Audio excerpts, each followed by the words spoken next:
Ce jeudi 24 juillet 2025, le ministre d'État en charge de l'aménagement du territoire, Maître Guy Luando Mboyo, a reçu dans son cabinet de travail Maître Étienne Ochoudi Lutoula, directeur général de la Direction générale de recettes administratives, judiciaires, domaniales et de participation. En 1957, il n'y avait pas un cadre ni normatif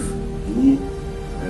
institutionnel. Cette entrevue de haut niveau a permis à Maître Étienne Ochoudi Lutoula de saluer avec force la vision éclairée du président de la République, son Excellence Félix Antoine Tshisekedi Tshilombo, dont la promulgation de la loi sur l'aménagement du territoire marque une étape décisive de la refondation administrative et spatiale de la nation. Je viens d'être reçu par son Excellence Monsieur le ministre d'État, ministre de l'aménagement du territoire, Maître Guy Luando Mboyo, qui m'a fait part de diverses publications faites au niveau du ministère de l'aménagement, mais aussi de la promulgation de la nouvelle loi sur l'aménagement du territoire.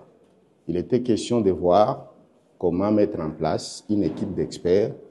pour détecter ou plutôt identifier les différents actes générateurs de recettes qui seront désormais perçus à l'initiative du ministère de l'aménagement du territoire. Le DG Étienne Ochoudi Lutoula a rendu un vibrant hommage au Mineta, Maître Guy Luando Mboyo, architecte de cette réforme historique, portée par une rigueur technique et une volonté réformatrice sans relâche. J'ai été d'abord impressionné par les volumes de travail qui a été fait dans 4 ans, mais aussi je ne savais pas que cette loi, la nouvelle loi qui vient d'être publiée, contient en son sein certains actes générateurs qui peuvent ramener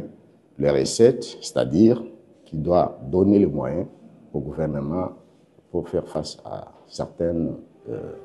problèmes. La DGRAD, institution clé de la gestion des recettes non fiscales, s'engage pleinement à soutenir l'application rigoureuse de cette loi, notamment par la sécurisation du domaine public, la valorisation du patrimoine de l'État et la mobilisation accrue de ressources. Un Congo ordonné, optimisé et stratégiquement aménagé, tel est désormais l'horizon commun.